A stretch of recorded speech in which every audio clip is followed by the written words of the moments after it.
শেখ হাসিনা মোদির সঙ্গে পরিকল্পনা করে পানি দিয়ে বাংলাদেশকে বিপদে ফেলতে চায়। যে কোনো মুহূর্তে বাংলাদেশের উপর আক্রমণ করতে পারেন ভারত। ডক্টর ইউনূস এখন কি করবেন বিস্তারিত রয়েছে ভিডিওতে, আপনারা দেখতে থাকুন। তিস্তার পানি নিয়ে বাংলাদেশকে কথা দিয়ে খেপেছেন পশ্চিমবঙ্গের মুখ্যমন্ত্রী মমতা ব্যানার্জি। ভারত সরকার বরাবরই বাংলাদেশের উপরে টর্চার করে আসছে দীর্ঘ একটা সময় ধরে। ডক্টর ইউনূসের সরকারটা বসতে না বসতেই বাংলাদেশ সরকারের সেনাবাহিনী তারা সর্বোচ্চ প্রচেষ্টা অব্যাহত রেখেছে। আসসালামু আলাইকুম সম্মানিত দর্শক শ্রোতা, আজকের এই ভিডিওতে গুরুত্বপূর্ণ কিছু ইনফরমেশন দিতে চলেছি, যা শুনলে আপনারা অবাক হয়ে যাবেন। সম্মানিত দর্শক শ্রোতা, শেখ হাসিনা পদত্যাগ করে বাংলাদেশ থেকে পালিয়ে ভারতে অবস্থান করতেছেন। সেখানে গিয়ে ভারত সরকার মোদির সঙ্গে গোপনে বৈঠক করে তার সঙ্গে পরামর্শ করতেছে বাংলাদেশকে কিভাবে ধ্বংস করা যায়। ডক্টর ইউনূস যে ক্ষমতায় বসেছেন, ডক্টর ইউনূসকে কিভাবে তালমাতাল করে তাকে ক্ষমতা থেকে নামানো যায়, বাংলাদেশের জনগণের কাছে ডক্টর ইউনূসকে খারাপ বানাতে পারে। বাংলাদেশের মানুষের মধ্যে এমন প্রেজেন্ট করতে চাই যে শেখ হাসিনাই ভালো ছিল। এই জন্য ভারতকে পটিয়ে, মোদিকে পটিয়ে ফারাক্কা বাঁধ খুলে দিয়েছে। বাংলাদেশের অসংখ্য জেলা এখন পানি প্লাবিত, বাংলাদেশের অসংখ্য জেলা এখন ডুবে গেছে, বাংলাদেশের অসংখ্য জেলায় এখন বন্যা হচ্ছে। সম্মানিত দর্শক শ্রোতা, এখন ডক্টর ইউনূস কি দেশ সামলাবে, মন্ত্রণালয় সামলাবে, নাকি দেশ সংস্কার করবে, দেশ গঠন করবে, নাকি এই বন্যায় কবলিত মানুষদের সহযোগিতা করবে? শেখ হাসিনা বাটে ফেলতে চাইতেছে। যাই হোক সম্মানিত দর্শক শ্রোতা, আজকের এই ভিডিওটি দেখলে আপনারা বিস্তারিত বুঝতে পারবেন, আমার আর বিস্তারিত বলতে হবে না। তো আপনাদের অনুরোধ করতেছি, আজকের এই ভিডিওটি অনেক গুরুত্বপূর্ণ ইনফরমেশন রয়েছে, আপনাদের অনুরোধ করতেছি ভিডিওটি সম্পূর্ণ দেখবেন। বেশি কথা না বলে চলুন আমরা ভিডিও ক্লিপে চলে যাই, আপনারা মনোযোগ সহকারে ভিডিওটি দেখতে থাকুন। ডক্টর ইউনূসের এই অন্তর্বর্তী সরকারের কাছে আমরা সারা বাংলাদেশের মানুষ একটা দাবি রাখছি। এই দাবিটা হচ্ছে ভারতের সাথে বাংলাদেশের যেই সকল অঞ্চলে বাঁধ নির্মাণ করা আছে, সেই বাঁধগুলার বিপরীতে আমাদের দেশের পক্ষ থেকে আরও একটা বাঁধ তৈরি করা হোক নির্দিষ্ট দূরত্বে আমাদের সীমান্তে। তারাটা যদি হয়ে থাকে হাইটে 100 ফুট, আমরা বানাইতে হবে 150 ফুট। এটা কেন? আর এটা বানাইতে হবে চিনড়ি দিয়া। এটা কেন করতে হবে? ভারত তাদের প্রয়োজনে আমাদেরকে পানি দেয় না, আমাদের যখন পানির দরকার হয় সেই পানি আমরা পাই না। আবার আমাদেরকে এমন টাইমে দেওয়া হয় যে পানি আমাদের জন্য মরণ হয়ে আসে, আজরাইল হয়ে আসে। তো তাদের থেকে আমাদের বাঁধটা একটু উঁচু হইতে হবে, যেন তারা যদি পানি ছাইরাও দেয় আমাদের বাঁধে এসে আটকায় যাবে। অতিরিক্ত পানি ছাড়লে এই পানি উল্টা তাদের দেশেরটা তাদের দেশে প্রবেশ করবে। ভালো নেই ত্রিপুরার অবস্থা, আমরা স্বীকার করছি, কিন্তু আমাদের দেশটাকে এভাবে ভাষায় দিতে পারে না। তারা তাদের দেশের সরকারের মাধ্যমে এই পানির ফ্লো অন্যদিকে কিভাবে নেওয়া যায় সেইটা চিন্তা করা উচিত। কারণ ভারতে সারা পৃথিবীতে প্রাকৃতিক দুর্যোগ আছে, কিন্তু এই দুর্যোগ আপনার উপর দিয়ে আসছে, আপনি ঠেলা দিয়ে আমার উপরে ফালাই দিবেন, এটা হইতে চাচ্ছি। আমার নিজের জেলা কুমিল্লা জেলার বুড়িচং থানা সহ আশপাশের যতগুলো জেলাতে এই মুহূর্তে ভারতের যে পানি, পাশাপাশি আমাদের দেশেও বৃষ্টি হচ্ছে, বাট আমাদের বৃষ্টিতে এত ভয়াবহ বন্যার পরিস্থিতি আমরা কখনো দেখি নাই। প্রায় 31 বছর পর ত্রিপুরা রাজ্য থেকে খুলে দেওয়া হয়েছে তাদের বাঁধ। তবে ত্রিপুরা রাজ্য এই মুহূর্তে খুবই ভয়ঙ্কর অবস্থা। স্বাভাবিকের চেয়ে 1200 মিলিমিটার বৃষ্টি আপনার বেশি হয়েছে। ত্রিপুরা রাজ্য সরকারও জরুরি অবস্থা ঘোষণা করেছে। এখন ভারত সরকার বরাবরই বাংলাদেশের উপরে টর্চার করে আসছে দীর্ঘ একটা সময় ধরে। ডক্টর ইউনূসের সরকারটা বসতে না বসতেই প্রাকৃতিক দুর্যোগ সব দেশে আছে, সেই দেশের নিজস্ব মোকাবেলার সিস্টেম থাকে। আমরা কোন দেশের উপর ঠেলা ফালাই দেই, এটা প্রাকৃতিকভাবেই এগুলোর একটা গতিপথ থাকে, সেই গতিপথকে সংস্কার করে তারার পানি তারা নিতে হবে। এই মুহূর্তে এই কাজটা ডক্টর ইউনূস সরকারের জন্য একটা চ্যালেঞ্জিং হয়ে দাঁড়িয়েছে। তবে আমরা সারা বাংলাদেশের মানুষকে একত্রিত হতে বলবো যে আপনার যার যার জায়গা থেকে ভূমিকা রাখবেন। প্রায় 31 বছর পর বাঁধ খুলে দেওয়ায় আপনার ত্রিপুরা থেকে বাংলাদেশে হু হু করে ঢুকছে পানি। গেল কয়েকদিন যাবৎ ত্রিপুরা রাজ্যে আপনার টানা ভারী বর্ষণ চলছে। অবিরামে বৃষ্টিপাতে সেখানকার বিভিন্ন জনপদও পানির নিচে তলিয়ে গেছে।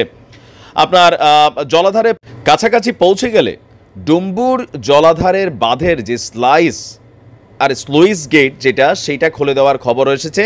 আর এর ফলে আমাদের কুমিল্লার গুমতি, সিপাহী জলা জেলার বিস্তীর্ণ এলাকার বাড়িঘর এবং কৃষিজমি ভেসে গেছে। আমরা যদি দেখি আমাদের বাংলাদেশের বেশ কয়েকটা জেলাতে আজকে আপনার বন্যা পরিস্থিতি খুবই খারাপ অবস্থা তৈরি হয়েছে। এর পাশাপাশি কুমিল্লাতে এই মুহূর্তে গুমতিতে পানি আপনার ব্যাপক হারে ঢুকছে। আমরা 8টা জেলার অবস্থা সবচেয়ে খারাপ দেখেছি, বন্যার কবলে 8 জেলা। আর আজকে রাতের তথ্য হচ্ছে আরও 12টি জেলা ফ্লাডেড হতে পারে এই উজান থেকে নেমে আসা পানির ঢল। সর্বশেষ আমরা যদি দেখি আপনার সুনামগঞ্জ, মৌলভীবাজার, হবিগঞ্জ, ফেনী, চট্টগ্রাম, নোয়াখালী, কুমিল্লা, খাগড়াছড়ি জেলা বন্যা কবলিত হয়েছে। আর আরও বেশ কয়েক জেলা এখানে কানেক্টেড হবে। তবে সবচেয়ে খারাপ অবস্থা হচ্ছে নোয়াখালী, আমাদের কুমিল্লার অবস্থাও খারাপ, আখাউড়ার অবস্থাও খারাপ, বান্দরবানের অবস্থাও খারাপ। তো সকল কিছু মিলিয়ে আমাদের দেশে ভারী বৃষ্টিপাত হচ্ছে, বর্ষার মৌসুম। কিন্তু আমরা একটা কথা বরাবরই বলতে চাই, ভারতের সাথে আমাদের যে সীমান্তবর্তী নদীপথ আছে, যেই বাঁধ আছে, যেই প্রকল্প আছে, সেইখানে কাউন্টার আমাদেরকে আরেকটা তৈরি করা উচিত। এটা আমাদের স্বার্থে। আমাদের যখন ফসলি জমি শুকনা থাকে, পানি আসে না, আর আমাদের যখন পানি দরকার হয় না, যে পানি আজরাইলের বেশে আসে সেটাই ছেড়ে দেয়। তাদের রাজ্যকে বাঁচানোর প্রয়োজনে, কিন্তু তাদের রাজ্যকে বাঁচানোর প্রয়োজনে তাদের পানি তাদের দেশের ভেতর দিয়া এটাকে অন্য খাতে প্রবাহিত করতে হবে। যদি এটা না করা হয় তাহলে সারা বছর পানির হিস্সা, ন্যায্য হিস্সা আমাদেরকে দিতে হবে। আমরা তো নিয়ে মিয়ানমারের উপর ছেড়ে দেওয়ার সুযোগ নেই। আমাদেরটা বিভিন্ন জায়গায় ফ্লাডেড হইয়া, বাড়িঘর ধ্বংস হইয়া এগুলা চলে যায় সাগরে, মহাসাগরে। তা আল্লাহ সারা বাংলাদেশের মানুষকে এই বন্যার হাত থেকে বাঁচাক। ত্রিপুরার ভাইদেরকেও যারা আছেন, সাধারণ মানুষ এই বন্যাতে আসলে ব্যাপক ক্ষতিগ্রস্ত হচ্ছে, পাহাড় ধসে যাচ্ছে। আল্লাহ সবাইকে এই কি বলে যে মুসিবতের হাত থেকে রক্ষা করুক।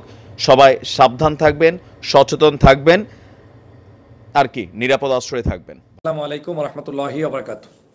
অত্যন্ত ভারাক্রান্ত হৃদয় নিয়ে আপনাদের সামনে হাজির হয়েছি যে বাংলাদেশের মানুষের পরিস্থিতি এখন আর ভালো নেই। আমাদের যেই মুহূর্তে আমরা সবাই খুব ভালোভাবে জীবনযাপন করছি, সেই মুহূর্তে আমাদেরই একটি অঞ্চলের প্রিয় ভাইয়েরা, প্রিয় বোনেরা, প্রিয় মায়েরা, প্রিয় শিশু, কন্যা, সন্তান সবাই এক মহাবিপদের মধ্যে তাদের দিনাতিপাত করছে।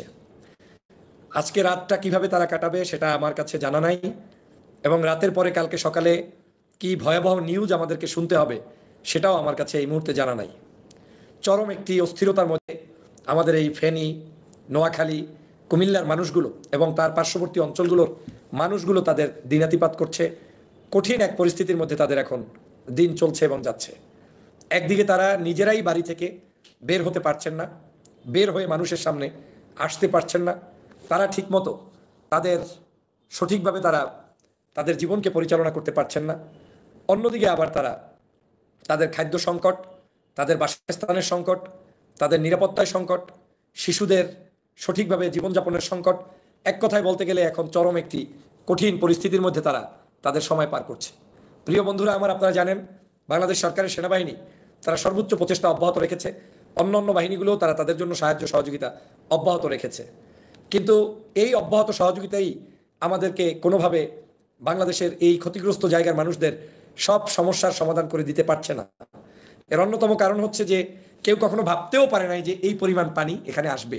এবং আপনারা জানেন যে ভারত পরিকল্পিতভাবে আপনার এই জায়গায় চরমভাবে মানুষকে বিব্রতকর অবস্থায় ফেলানোর জন্য এরকম একটি পরিস্থিতি তারা তৈরি করে দিয়েছে। কোনো নোটিশ ছাড়া তারা এই গেট খুলে দিয়েছে।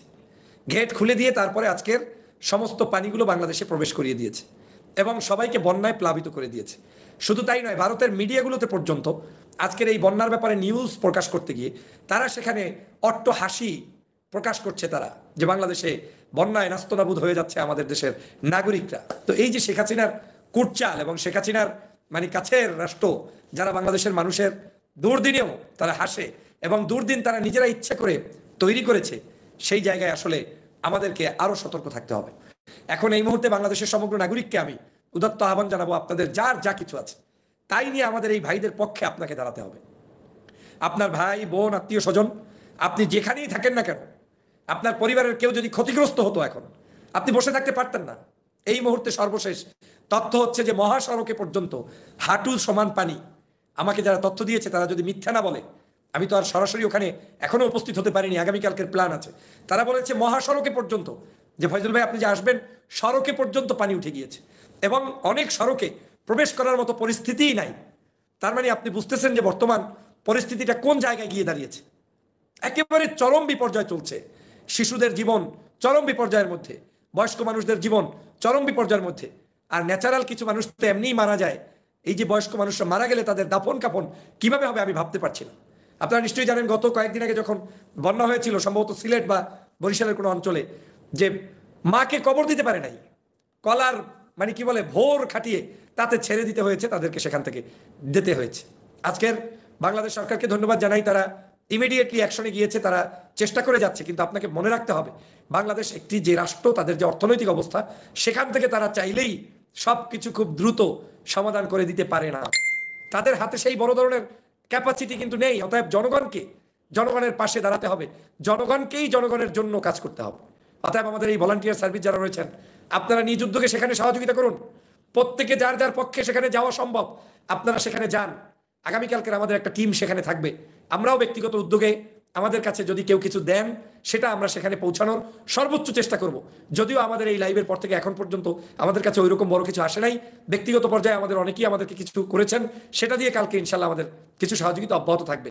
কিন্তু আপনারা যদি কম পক্ষে হলেও, আপনি যদি আপনার একদিনের খরচ, আপনি আজকের বিলাসী জীবনযাপন করছেন, কিংবা একদিন আপনার সিগারেটের খরচ, খাবারের খরচ, কিংবা ব্রেকফাস্টের খরচ, কিংবা এই যে মাঝে মাঝে বিরিয়ানি খেতে যান, একটা বিরিয়ানির অর্ডার করলে 1300-1500 টাকার নিচে 2-3 জন খাওয়া যায় না। আপনি চাইলে আপনাদের এই সহযোগিতাগুলো নিজ উদ্যোগে গিয়ে পৌঁছাতে পারেন, না পারলে অন্য কারো মাধ্যমে পৌঁছাতে পারেন, আর তা না পারলে আপনি আমাদের মাধ্যমেও পারেন। অন্ততপক্ষে মুখ বুজে বসে থাকা, এই সময়ে যারা থাকবেন তারা কোনোভাবে দেশপ্রেমিক হতে পারেন না। প্রিয় সহযোদ্ধা ভাইরা, আপনাদেরকে সবাইকে অনুরোধ করব, যা কিছু আছে তাই নিয়ে ঝাঁপিয়ে পড়ুন। সম্মানিত দর্শক শ্রোতা, আপনারা বিস্তারিত দেখতে পারলেন বর্তমানে পরিস্থিতি। সম্মানিত দর্শক শ্রোতা, গোপন সূত্রে পাওয়া গেছে যে কোনো সময়, যে কোনো মুহূর্তে ভারত বাংলাদেশের উপর আক্রমণ করতে পারে। শেখ হাসিনা কিন্তু ভারতে মোদির সঙ্গে বৈঠক করতেছেন, ঘন ঘন গোপনে বৈঠক করতেছেন বাংলাদেশকে ধ্বংস করার জন্য। ডক্টর ইউনূসকে মানুষের চোখে খারাপ বানানোর জন্য এমন কাজ করতেছে। দেখেন, আমাদের বাংলাদেশে যখন পানি দরকার হয় না তখন পানি দেয়, যখন পানি প্রয়োজন হয় তখন পানি দেয় না। সম্মানিত দর্শক শ্রোতা, দেখুন আমাদের বাংলাদেশে বর্তমানে পানি ছেড়ে দিছে। বাংলাদেশের মানে অনেক কয়টা জেলা, ফেনী, আপনার নোয়াখালী, লক্ষ্মীপুর সহ আরও অনেক কয়টি জেলা এখন পানির নিচে তলিয়ে গিয়েছে। বাংলাদেশের বর্তমান যেমন পরিস্থিতি, এই পরিস্থিতির মধ্যে যদি আবার এই পরিস্থিতি হয়, তাহলে কি আমরা ঘুরে দাঁড়াতে পারবো? বাংলাদেশ তো এমনিতেই ধ্বংস হয়ে যাবে। যাই হোক, এই বিষয়ে যদি আপনারা কিছু বলতে চান, আপনাদের মতামত থেকে ভিডিওর কমেন্ট বক্সে জানিয়ে দিতে পারেন। দেখা হবে আবারও নতুন কোনো গুরুত্বপূর্ণ ভিডিও নিয়ে। সবাই আমাদের দেশের জন্য দোয়া করবেন। ধন্যবাদ, সকলে ভালো থাকবেন।